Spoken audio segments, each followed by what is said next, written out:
तो प्रश्न कर रहे हैं कि ऐसा लगता है जितना सम्मान मिलना चाहिए उतना नहीं मिलता। जीवन की इस यात्रा को हमें भली भांति समझना होगा। जीवन की यात्रा में ऊंच है तो नीच है, सुख के साथ दुख चिपका पड़ा है, लाभ के साथ हानि होती ही है। जब जय होती है तो कहीं ना कहीं पराजय होने लगती है। जब कुछ अच्छा घट रहा होता है तो कभी ना कभी किसी ना किसी रूप में बुरा भी घट जाता है।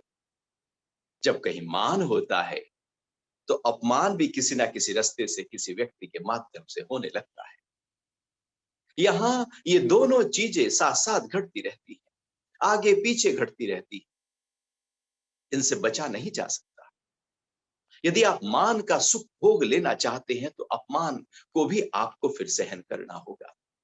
यदि आप प्रॉफिट को एंजॉय कर लेना चाहते हैं तो लॉसेस को भी आप ध्यान देना होगा कि वो भी जरूर घटेंगे। पक्षी के दो पंखों की तरह जीवन की इस यात्रा में ये दोनों चीजें साथ साथ चलती हैं और हर व्यक्ति की चलती है। ऐसा कोई व्यक्ति आपको धरती पे न मिलेगा जिसका केवल मान हुआ हो। भगवान महावीर हो, महात्मा बुद्ध हो, भगवान श्री कृष्ण हो या राम हो, कोई भी व्यक्ति पैगंबर हो, अवतार हो, अपमान किसी ना किसी रूप में उनको भी आ रहा होगा। बात अलग है कि उनको अपमान भासता है या नहीं भासता, लेकिन लोग तो करने पे आतुर रहते हैं। ये मान और अपमान जीवन भर हमारे साथ चलते रहते हैं। हमें लगता है कि हमारा उतना मान नहीं होता, तो पहले इसका मतलब है कि हमें ऐसा लगता है कि हमारा मान ज्यादा होना चाहिए। हम हम सम्मानित होने चाहिए हर तरह से। तो जितनी चाहत सम्मान की होगी, आप निश्चित मानिएगा अपमान भी उसी गति से किसी और व्यक्ति के माध्यम से आप तक खिंचा चला आएगा। पहली बात है कि सम्मान आप चाहो ही नहीं। क्यों चाहते हो सम्मान? अपने अंतरतम में इतना भाव प्रबल कर लो कि मुझे नहीं चाहिए। लेकिन ये स्थिति इतनी सरल भी नहीं है। भगवान श्री कृष्ण गीता के दूसरे ही अध्याय में कहते हैं कि सुख दुख, लाभ हानि, जय पराजय, मान अपमान, इन द्वंद्वों में सम रहो। लेकिन सम रहना एक सामान्य व्यक्ति के लिए बड़ा मुश्किल है, चूंकि तप है ये। सामान्य व्यक्ति मान और अपमान से जूझता रहता है। ऐसे में एक बहुत ही चिकित्सीय कार्य हो रहा होता है, क्योंकि जिनका अपमान होता है, यदि उनका मान होने लगे तो वह मान उनके लिए औषधि बन जाता है, दवाई बन जाता है। यदि व्यक्ति अपमानित हो जाए तो डिप्रेस होने लगता है, दुखी हो जाता है, और उसका मान सम्मान करने लगे तो उसका दुख, जो बहुत ही दुख की गहराइयों में वो चला गया था, वहां से निकलकर उत्साह में आने लगता है, क्योंकि उसका मान हो रहा है।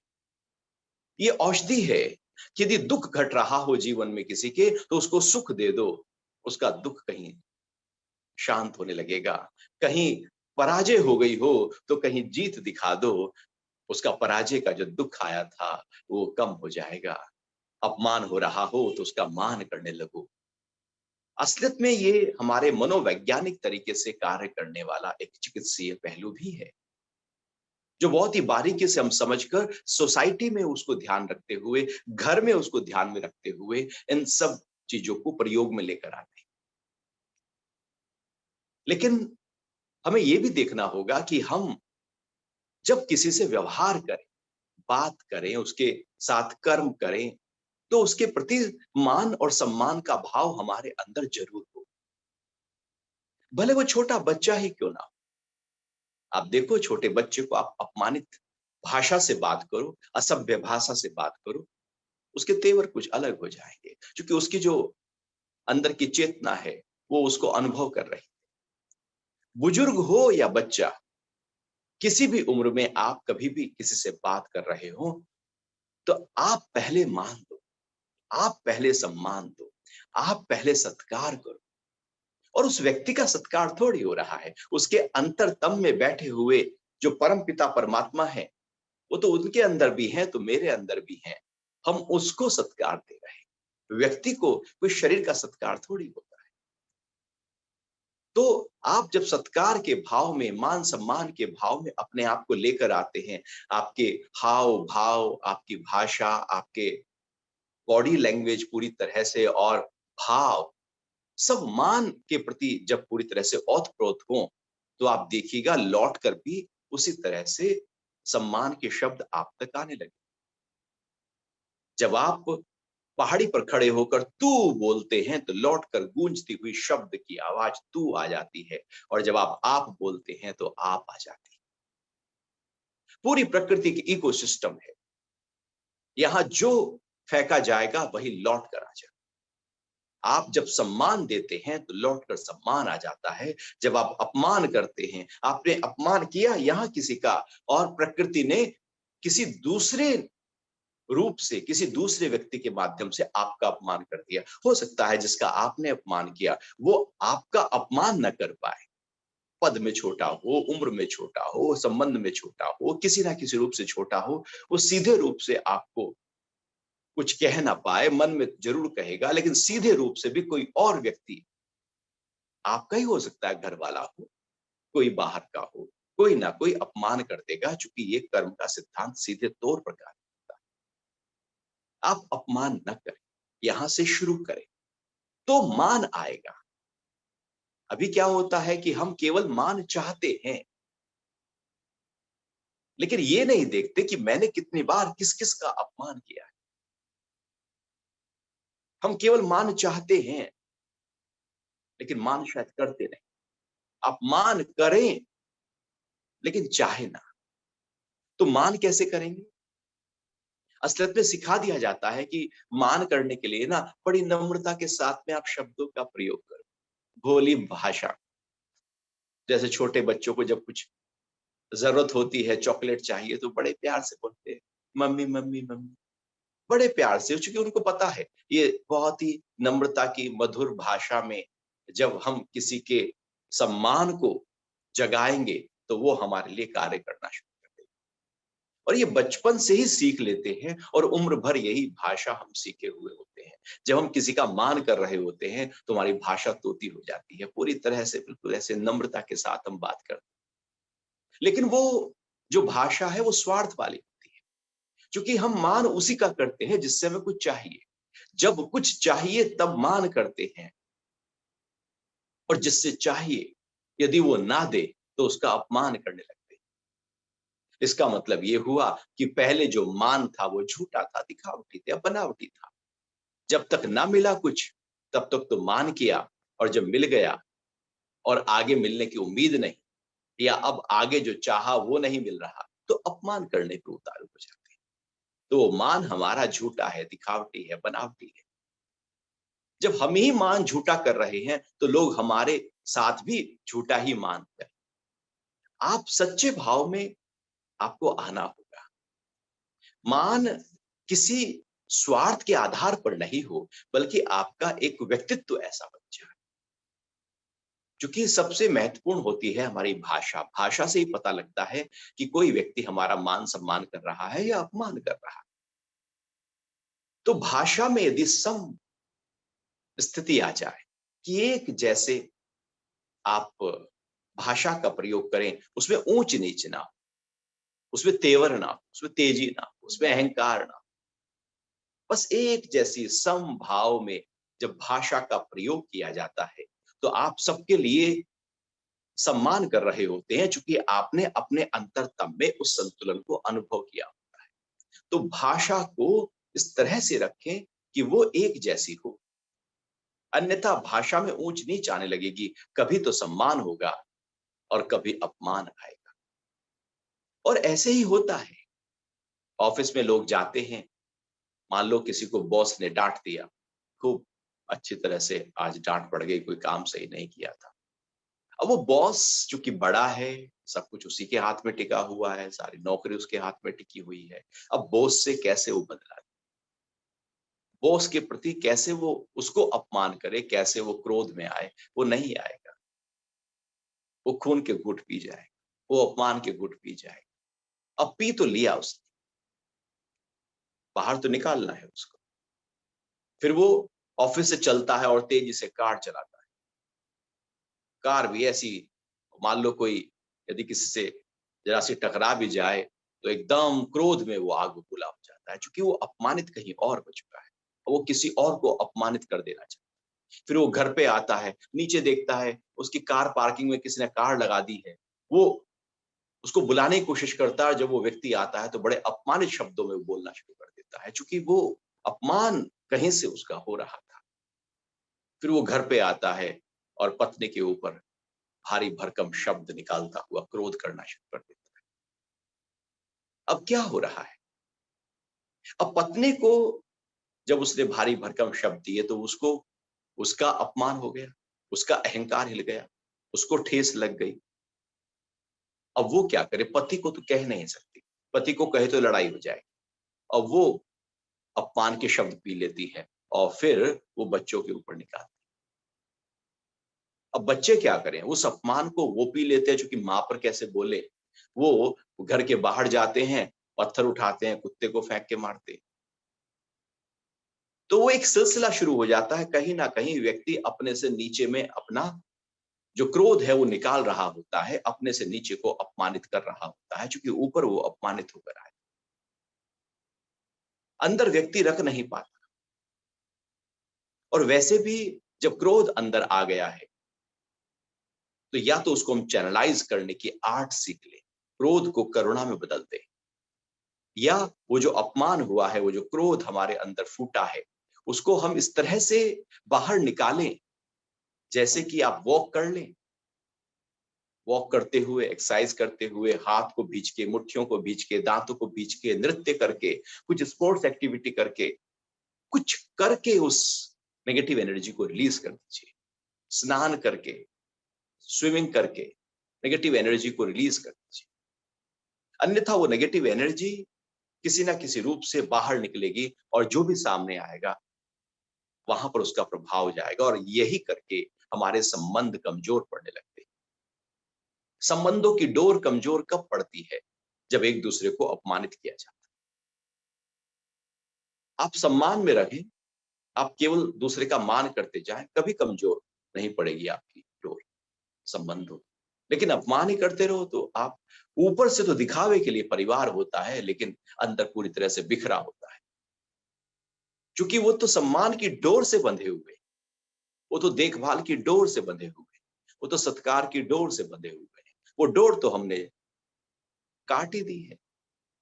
ऊपर से फिजिकली वो रिलेशंस हैं, दिखावे के लिए हैं, सोसाइटी के लिए हैं, लेकिन आत्मीयता के स्तर पर वो संबंध अब नहीं रह पाते, क्योंकि वो संबंधों का आधार तो मान सम्मान। अपनी भाषा में एक सम्मान हमें लेकर आना होगा, क्योंकि यदि वो सम्मान हमारी भाषा में नहीं उतरा तो हम जीवन के पग पग पर किसी ना किसी रूप से ठेस खाते रहेंगे, क्योंकि प्रकृति नहीं चाहती कि वो कोई भी व्यक्ति अहंकार से भरे हुए शब्द रखता हुआ किसी को अपमानित करे, क्योंकि लौट कर वही शब्द उसके ऊपर आने लगते हैं। तो यदि आपको लगता है कि उतना सम्मान नहीं हो रहा, तो थोड़ा सा अपने जीवन को तलाशे, ढूंढे, क्या हुआ, क्या किया मैंने। कर्म तो लौट के हमारे ही सामने आएंगे, किसी और के सामने तो आएंगे नहीं। हमारा ही किया धरा हमारे ही सामने प्रकट होता है। यदि बच्चे अपमानित कर रहे हैं तो ये देखो कि क्या हमने अपने माता पिता को सम्मान दिया था, दिल से सम्मान दिया था, या ऊपर ऊपर का सम्मान था। लौट के तो आ ही जाएगा वो सम्मान। यदि आपको चाहिए तो सबसे पहले उस भाव में आपको उतरना होगा, नम्र भाव में आना होगा, मधुर भाव में आना होगा, कोमल भाव में आना होगा। अब सामने वाला फिर, अब जैसे उसकी स्थिति है वो देखे, लेकिन आप यदि नम्र भाव में आ गए तो अब आप जो हैं वो मान सम्मान के पीछे नहीं भागे, क्योंकि जो सामने वाला आपको दे सकता है आप पहले से ही उस भाव में। लेकिन फिर भी एक सोसाइटी की व्यवस्था होती है, समाज को एक ढांचे में बांधा गया है। वहां पर मान लो आप कहीं बाहर हैं और बेटा भी साथ में है, किसी पार्टी में है, कोई सोसाइटी गैदरिंग हो रही है, 4 लोग भी वहां पर हैं और आपका बेटा आपका अपमान कर दे, तो वो अपमान बहुत ज्यादा गहरा हो जाए। घर में कोई कह रहा है, बात अलग, 4 लोगों के सामने कोई कुछ कह रहा है, बात बदल जाती है और वो अपमान कई गुना ज्यादा व्यक्ति महसूस करने लगता है क्योंकि सबके सामने कह दिया है। तो ये भी बहुत ही गहरे रूप से हमें समझना होगा कि यदि हम 4 लोगों के साथ बैठे हैं, तो हम केवल और केवल एक दूसरे का सम्मान करें। क्योंकि यदि किसी का अपमान किया, तो समझो कि अब वो भी आपका अपमान करेगा। शायद वो सहन कर पाए, आप ना सहन कर पाए। किसी ना किसी रूप से वो लौट कर आएगा और ये एक अच्छी ट्रेनिंग होगी कि हम जब समाज में हैं, तो सभ्य भाषा का प्रयोग करें। हम जब घर में हैं, तो प्रेम के भाव के साथ में भाषा का प्रयोग करें। हम जब किसी के साथ भी हैं, क्यों ना हम अपने आप को प्रेम और मधुरता में ले आए। अक्सर हम अहंकार में होते हैं, मैं कुछ हूं, मेरे से कुछ हुआ है, मैं इतना बड़ा हूं। पता नहीं कौन सा अहंकार हम पाले, क्या हुआ है, कौन से नए सूरज आपने आकाश में लगा दिए, कौन से एक नई सृष्टि का निर्माण आपने कर दिया। 4 पैसे कमा लिए होंगे, वो तो ठीक है, आपकी प्रारब्ध से आ गए, चले भी जाए, वो कहीं ठहरते थोड़ी है। किस बात का अहंकार हम लिए घूमते हैं। व्यक्ति मर जाता है, एक लोटे में राख आ जाती है उसकी, और वो पता नहीं क्या अहंकार कर। सिकंदर कह रहा था कि मरने के बाद मेरे हाथ बाहर निकाल देना, मैं खाली हाथ जा रहा हूं, दिखा देना चाहता हूं, कुछ साथ लेकर नहीं जा रहा। जबरदस्ती मैंने मुट्ठी बांधी हुई थी जीवन पर, जबरदस्ती मैं आक्रमण कर रहा था, लेकिन साथ कुछ भी नहीं था। ये अहंकार इतना थोथा है, इतना ऊपर का है, इतना बनावटी है, इतना दिखावटी है। यही अहंकार हमें दुख देता है और कोई अपमान करे तो इसी अहंकार पर ठेस लगती है। और जो ज्यादा अहंकार में व्यक्ति रहते हैं, उनको अपमान भी उतना ही ज्यादा महसूस होता है। इसलिए जो अहंकारी व्यक्ति है, उसको कभी अपमानित ना कर। यदि उसको अपमानित कर दिया, तो कभी भी किसी ना किसी रूप से, उससे बड़े रूप में आपको जरूर सताएगा, परेशान करेगा, दुखी करेगा। वो बदला जरूर लेगा, क्योंकि अहंकार को ठेस पहुंची, क्योंकि अहंकार ही उसका जीवन था। कुछ लोग होते हैं, उनका जीवन का आधार अहंकार होता है और वो जीवन भर अपने ही अहंकार को सींच रहे होते हैं, पोष रहे होते हैं, ताकत दे रहे होते हैं। और अहंकार को हिलाने की, झकझोरने की क्रिया क्या है? अपमान। अपमान कर दो, अहंकार हिल जाएगा। तो ऐसे व्यक्ति का अपमान नहीं करना है। और अक्सर हर व्यक्ति अपने जीवन की यात्रा में अपने ही अहंकार को पोष रहा होता है, वो उसी को ही पोषित कर रहा होता है और कुछ भी नहीं। मैं कुछ हूं, मेरा विस्तार है, मेरा धन ज्यादा है, मेरा पद ज्यादा है, मेरा बुद्धि ज्यादा है, किसी ना किसी रूप में अपने को विशेष बता रहा होता है और अपने अहंकार को बढ़ा रहा होता है। शरीर तो उतना ही रहता है, नाम तो उतना ही रहेगा, व्यक्ति अपने अहंकार के आधार पर अपना विस्तार कर रहा होता है। क्योंकि बाकी चीजें तो नहीं बढ़ सकती, हाँ अहंकार बढ़ सकता है उसका। उसे ऐसा लगता है कि अहंकार यदि बढ़ा तो वो बढ़ गया, वो फूले नहीं समा रहा, वो फूल के कुप्पा हो गया। उसे ऐसा लगने लगता है कि जितना बड़ा अहंकार मेरा होगा, उतना ही ज्यादा मेरा वर्चस्व होगा, लोग मुझे ज्यादा जानेंगे और मेरा मान सम्मान करेंगे। लेकिन जो लोग ज्यादा अपने अहंकार को बढ़ाकर बैठ जाते हैं, भले सामने कोई अपमान ना करे, लेकिन पीछे तो उसका अपमान ही कर रहे हैं। अहंकार आप यदि करेंगे, तो आपका अपमान जरूर होगा। यहां तो लोग जो प्रेम में रहते हैं, नम्र रहते हैं, मधुर रहते हैं, ज्ञान में रहते हैं, उनका अपमान करने से पीछा नहीं छोड़ते। अहंकारी का अपमान क्यों ना करे, सामने न करे, पीछे जरूर। तो हमें अपने को बदलना होगा। तो पहली बात है, हमें अपने को बदलना है। दूसरा है कि हमारा व्यवहार एक व्यवस्थित तरीके से हो। और फिर ये भी एक समझ लेने की बात है कि अपमान हुआ हो तो मान औषधि बनकर खड़ा हो जाता है। तो ऐसे में आप अपने घर वालों को देखें, यदि किसी का अपमान हुआ है तो उनके लिए मान सम्मान और सत्कार करना शुरू कर दीजिए। यदि वो व्यक्ति डाउन है तो उसको सम्मानित कर देना शुरू कर दीजिए, अच्छी भाषा में उसको उठाना शुरू कर दीजिए। ये शब्द ही हैं, जब वो अपमानित महसूस करते हैं तो व्यक्ति डाउन हो जाता है, और जब वो सम्मानित महसूस करते हैं तो व्यक्ति का उत्साह बढ़ने लगता है। इसलिए युद्ध से पहले सेनापति अपनी सेनाओं में उनके सम्मान, उनके मान और सत्कार और देश के लिए पूरी तरह से उनके अंदर एक जोश भर देता है। जब कर्ण को कहा जाता था कि ये सूत पुत्र है, तो वो अपने को अपमानित महसूस करता था और वो थोड़ा डाउन हो जाता था। जब कहा जाता है कि ये सूर्य पुत्र है, तो सम्मानित महसूस करता है और पूरी तरह से उत्साह में आ जाता है। शब्द ही है, एक सूत पुत्र है, एक सूर्य पुत्र है। इतना सा अंतर होते ही पूरे व्यक्तित्व के अंदर कुछ हो जाता है। एक में जहर घुल जाता है, एक में उत्साह और अमृत घुल जाता है। तो यदि आपने किसी के अंदर जहर घोला है, तो वो जहर आप पे ही तो थूकेगा। तो इसलिए सोसाइटी में एक बहुत ही नाप तोल के पूरी व्यवस्था को ध्यान में रखते हुए ही आपको व्यवहार करना चाहिए। अन्यथा लौट कर जो वो चीजें हमारे ऊपर आती हैं, तो हम उनको सहन नहीं कर पाते और हम बहुत ही हिल जाते हैं। अपने को यदि आप अपमानित महसूस करते हैं, तो इसका मतलब हुआ कि आप बाहर से ही मान सम्मान चाह रहे हैं। अध्यात्म की यात्रा यही यात्रा है कि बाहर से हमें मान नहीं चाहिए, क्योंकि अपने अंदर उस आत्मा का मान ही इतना बड़ा है। मेरे जैसा हुआ ना होगा, ये भाव ही ऐसा है। मैं यूनिक हूँ, परमात्मा ने मुझे कुछ हटकर बनाया है। मेरे अंदर वो सारे गुण भर दिए हैं, वो सारी विभूतियाँ भर दी हैं, वो सारी सिद्धियाँ मेरे अंदर हैं।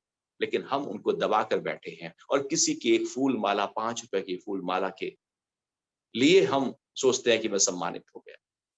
अरे ₹5 की फूल माला से यदि कोई सम्मानित हो जाए, तो रोज़ एक फूल माला खरीद लाओ ना और डाल लो अपने गले में। या सम्मानित हो जाओगे।